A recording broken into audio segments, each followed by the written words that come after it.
आत्मा की खोज, अनंत शक्ति, आनंद और शांति, ईश्वरीय भक्ति के लिए जुड़े रहें हमारे चैनल से। आपका अपना चैनल गुरु अशोक तिवारी, लाइक और सब्सक्राइब करना ना भूलें। धन्यवाद। जय माता की, जय परशुराम। श्री गणेशाय नमः। प्रिय बंधुओं, श्री कृष्णचंद्र जी महाराज विराट नगर से रथ के ऊपर आरूढ़ होकर के और हस्तिनापुरी के पास में पहुंच गए। तो जब यह सूचना धृतराष्ट्र आदि के पास में पहुंची तो वे सभी प्रमुख महानुभाव भगवान श्री कृष्णचंद्र जी महाराज की अगवानी करने के लिए और हस्तिनापुरी के द्वार के पास में आ गए। उनमें महाराज धृतराष्ट्र के सहित वयोवृद्ध पितामह भीष्म, आचार्य द्रोण तथा कृपाचार्य भी थे, साथ में अश्वत्थामा भी था। परंतु कर्ण और दुर्योधन भगवान श्री कृष्णचंद्र जी महाराज की अगवानी करने के लिए नहीं आए। धृतराष्ट्र ने पितामह भीष्म और आचार्य द्रोण तथा कृपाचार्य अश्वत्थामा के साथ में भगवान श्री कृष्णचंद्र जी महाराज का बड़ा ही आत्मिक स्वागत किया और उन्हें लेवा करके नगर के भीतर आ गए। नगरवासियों ने भी जब सुना कि भगवान श्री कृष्णचंद्र जी महाराज पधारे हुए हैं तो जगह जगह पर तोरण द्वार बनाए गए। भगवान श्री कृष्णचंद्र जी महाराज के ऊपर पुष्पों की वर्षा की गई। नगर की कन्याओं ने उनकी आरतियाँ उतारी। इस प्रकार से बड़ा ही भव्य स्वागत भगवान श्री कृष्णचंद्र जी महाराज का वहाँ पर किया गया। तो इस प्रकार से नगर भ्रमण करते हुए जब भगवान श्री कृष्णचंद्र जी महाराज काका साहब विदुर के भवन के पास में पहुँचे तब भगवान ने सबको संबोधित करते हुए कहा कि मैं कुछ समय के लिए काका साहब के यहाँ पर विश्राम करना चाहता हूँ। आप लोग अपने अपने स्थान को जाएं। थोड़ी देर पश्चात यहाँ से विश्राम करने के बाद मैं स्वयं सभा में उपस्थित होऊंगा और वहाँ पर अपने आने का मंतव्य जो है वह सब आप लोगों के सामने मैं प्रकट करूँगा। ऐसा भगवान श्री कृष्णचंद्र जी महाराज के मुख से वचन जब सुना तो सभी लोग अपने अपने स्थान को चले गए। इधर भगवान श्री कृष्णचंद्र जी महाराज काका साहब विदुर के भवन में प्रवेश कर गए। वहाँ पर महात्मा विदुर की जो पत्नी थी उन्होंने बड़ा भक्ति भाव में भगवान श्री कृष्णचंद्र जी महाराज का स्वागत किया, आरती उतारी, बैठने के लिए श्रेष्ठ आसन दिया, सुंदर भोजन करवाया। और उसी समय पर जब भगवान श्री कृष्णचंद्र जी महाराज भोजन कर चुके तो माता कुंती भी कृष्णचंद्र जी महाराज से भेंट करने के लिए वहाँ पर आई। कुंती को देख करके कृष्णचंद्र जी महाराज ने उनको प्रणाम किया और कहा कि बुआ जी सुनिए, मैं यहाँ पर संधि प्रस्ताव लेकर के आया हूँ और मैं आपका भी मत यहाँ पर जानना चाहता हूँ कि आपका क्या मत है। तब माता कुंती कहने लगी कि सर्वप्रथम तो युधिष्ठिर ने अपना क्या मत रखा है यह मुझे आप बताइए, इसके पश्चात मैं अपना मत प्रकट करूँगी। तब भगवान श्री कृष्णचंद्र जी महाराज ने जो युधिष्ठिर ने मत रखा था वह माता कुंती के सामने प्रस्तुत कर दिया। सुनकर के माता कुंती की त्योरियाँ चढ़ गईं और भगवान श्री कृष्णचंद्र जी महाराज को संबोधित करते हुए माता कुंती इस प्रकार से कहने लगी। माता कुंती कहने लगी कि धिक्कार है उस धर्मराज युधिष्ठिर को, धिक्कार है उस 10,000 हाथियों के बल रखने वाले भीम को, और धिक्कार है उस गांडीवधारी अर्जुन को, उन नकुल और सहदेव को भी धिक्कार है, जो कि अपने आप को बहुत बड़ा वीर मानते हैं।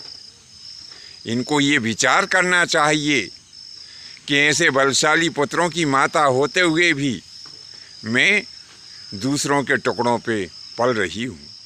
कुंती आगे कहती है कि हे कृष्ण, यहाँ से जाने के बाद में तुम उस भीम से कहना कि क्या तेरी भुजाओं का बल मर गया है। अर्जुन से कहना क्या तेरा गांडीव नष्ट हो गया है। और धर्मराज युधिष्ठिर से पूछना कि तुम जिनसे संधि करने के लिए प्रस्तुत हो, उन्होंने ही तुम्हारी पत्नी को भरी सभा में वस्त्रहीन करने की चेष्टा की थी। हे कृष्ण, यदि मेरा मत तुम पूछना चाहते हो तो मैं अपना मत प्रकट करती हूँ कि पांडवों को अपने हक का राज्य प्राप्त करना चाहिए और दुर्योधन सहित जिन जिन पापियों ने जो जो अत्याचार किए हैं, युद्ध भूमि में जाकर पांडवों को चाहिए कि वे उन अत्याचारियों को समुचित दंड दें। हे कृष्ण, मैं नारी होकर भी उस अपमान को मैं नहीं भूल पा रही हूँ कि जब दुष्ट दुर्योधन ने मेरी पुत्र वधू के केश पकड़ के और घसीटते हुए सभा में ले गया था। मैंने अपना जो मत था आपके सामने प्रस्तुत कर दिया और अब जैसा आपको उचित लगे वैसा अब आगे आपको करना है। भगवान श्री कृष्णचंद्र जी महाराज कहने लगे कि बुआ जी, आप चिंता ना करें। जिस प्रकार से अब आज आप विलाप कर रही हैं, कुछ समय पश्चात दुश्मनों की माताएं भी उसी प्रकार से विलाप करेंगी। जिस प्रकार से द्रौपदी ने केश खींचे जाते समय विलाप किया था, वैसा ही विलाप कुछ समय पश्चात उन बैरियों की स्त्रियां भी करेंगी। ऐसा कहते हुए भगवान श्री कृष्णचंद्र जी महाराज उठ कर के खड़े हो गए। अपने रथ के ऊपर बैठ कर के जिस जगह पर धृतराष्ट्र की सभा थी, उस सभा में पहुंच गए। दरबान ने आदर के सहित भगवान श्री कृष्णचंद्र जी महाराज को सभा के भीतर ले गया और जहाँ पर सर्वत्रोभद्र नाम का जो दिव्य सिंहासन था, उसके ऊपर भगवान श्री कृष्णचंद्र जी महाराज विराजित हुए। भगवान श्री कृष्णचंद्र जी महाराज धृतराष्ट्र को संबोधित करते हुए बोले कि सुनिए महाराज धृतराष्ट्र, पांडव लोग चाहते हैं कि आप उनका आधा राज्य वापस कर दें। जब आप आधा राज्य उनका वापस कर देंगे तो उनके मन में दुर्योधन के प्रति कोई बैर भाव नहीं रहेगा। ऐसा पांडवों ने संदेश दिया है। सर्वप्रथम तो पांडवों ने आपको, पितामह भीष्म को, गुरु द्रोणाचार्य को प्रणाम करके और कहा है कि महाराज धृतराष्ट्र से निवेदन किया जाए कि हम उनके छोटे भाई के पुत्र हैं और राज्य के ऊपर आधा अधिकार हमारा भी है। हम चाहते हैं कि हमारा जो राज्य है वह राज्य हमको वापस कर दिया जाए और यदि राज्य वापस नहीं किया गया तो युद्ध आवश्यक हो जाएगा। धर्मराज युधिष्ठिर ने निवेदन किया है कि महाराज श्री, मैं आपके चरण कमल में प्रार्थना करता हूँ कि जब युद्ध होता है तो दोनों पक्षों की बड़ी हानि होती है। पता नहीं कौरव पक्ष के कौन कौन से योद्धा मारे जाएं, पांडव पक्ष के कौन कौन से योद्धा मारे जाएं, जो सब आपके अपने सगे हैं। और इनके अलावा भी हमारे और आपके बहुत सारे इष्ट मित्र इस युद्ध में मारे जा सकते हैं। इस भयंकर नरसंहार को रोकने का एकमात्र एक ही उपाय है कि जो हमारा राज्य है वह आधा राज्य हमको दे दिया जाए। तब ऋषि कणव, महात्मा परशुराम और पितामह भीष्म, गुरु द्रोणाचार्य तथा कृपाचार्य सहित विदुर ने भी भगवान श्री कृष्ण की इन बातों का समर्थन किया। सबने धृतराष्ट्र से कहा कि निश्चय ही हमें पांडवों का आधा राज्य जो है वो उन्हें वापस करके और इस भयंकर नरसंहार को रोक देना चाहिए। तब धृतराष्ट्र ने दुर्योधन को बुलाया, कहा कि बेटा, सभी जब ऐसा कह रहे हैं कि हमें पांडवों को उनका राज्य वापस कर देना चाहिए, तो बेटा मेरा भी मत है कि तुम इन सब की बात मान जाओ और इस भयंकर नरसंहार को रोको। तब दुर्योधन कहने लगा कि पिताश्री, आप भी मुझे ही गलत ठहरा रहे हैं। मैं इनसे सबसे पूछता हूँ कि पांडु और पिताश्री दोनों में बड़े कौन हैं?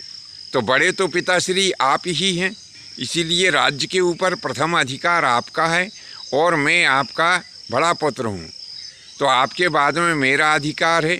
पांडु पुत्रों का तो राज्य के ऊपर कोई अधिकार नहीं है।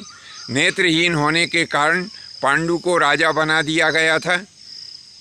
इस पर ये पांडव लोग राज्य के ऊपर अपना दावा प्रस्तुत कर रहे हैं। और फिर जब हम जुआ खेले तो जुआ खेलना मेरा भी शौक़ है और धर्मराज युधिष्ठिर को भी जुआ खेलने का शौक़ है। फिर जब बाजियाँ लगी तो मैंने भी अपना द्रव्य लगाया और धर्मराज युधिष्ठिर ने भी अपना द्रव्य लगाया। मेरी किस्मत थी, मेरी किस्मत ने मेरा साथ दिया, मैं जीता। और धर्मराज युधिष्ठिर की किस्मत में हार लिखी थी, सो वे हार गए। अब जीता हुआ जो भी राज्य और जो संपत्ति है उसके ऊपर तो मेरा अधिकार है, पिताश्री का अधिकार उसके ऊपर नहीं है, मेरा अधिकार है, क्योंकि मैंने उसको जीता है। और मेरी जीती हुई वस्तु और राज्य को पिताश्री कैसे वापस कर सकते हैं? तो हे कृष्ण, मेरी बात सुनो। मैं अपने जीते जी पांडवों को एक सुई की नोक के बराबर ज़मीन भी नहीं दूंगा, क्योंकि उनका राज्य मैंने जुए में जीता है। उनसे जाकर के कह देना कि यदि उनमें पौरुष है तो रणभूमि में आकर के मुझसे युद्ध करें और युद्ध करने के पश्चात मेरा वध करके संपूर्ण राज्य को भोगें, अथवा मैं तो उनका वध कर ही दूंगा। ऐसा जब कटु वचन भगवान श्री कृष्णचंद्र जी महाराज से दुर्योधन ने कहा, उस समय श्री कृष्णचंद्र जी महाराज को अपार क्रोध उत्पन्न हुआ। बंधुओं, इस प्रकार से जब भगवान श्री कृष्णचंद्र जी महाराज को क्रोध उत्पन्न हुआ, तब भगवान श्री कृष्णचंद्र जी महाराज आगे कहने लगे कि धृतराष्ट्र, अब हमारी कल्याणमयी वाणी को सुनो कि यदि कोई व्यक्ति अपने परिवार में ऐसा उत्पन्न हो जाए जिससे परिवार को नुकसान होता हो, तो परिवार को चाहिए कि उस व्यक्ति का त्याग कर दे। तो मैं ऐसा चाहता हूं कि यह दुष्ट दुर्योधन पूरे परिवार के लिए घातक है, इसीलिए इसे सैनिकों के द्वारा पकड़वा कर इसे कारागृह में डाल देना चाहिए। ऐसा जब भगवान श्री कृष्णचंद्र जी महाराज ने कहा, तब दुर्योधन क्रोध में भर गया और उसी क्रोधित अवस्था में वहाँ से उठ करके सभा का त्याग करके चला गया। उसके पीछे कर्ण और दुशासन भी चले गए। बंधुओं, आज के लिए बस इतना ही। शेष अगले भाग में नए विषय के साथ में आपकी सेवा में उपस्थित होंगे। आज्ञा दीजिए। धन्यवाद। जय माता की, जय परशुराम जी।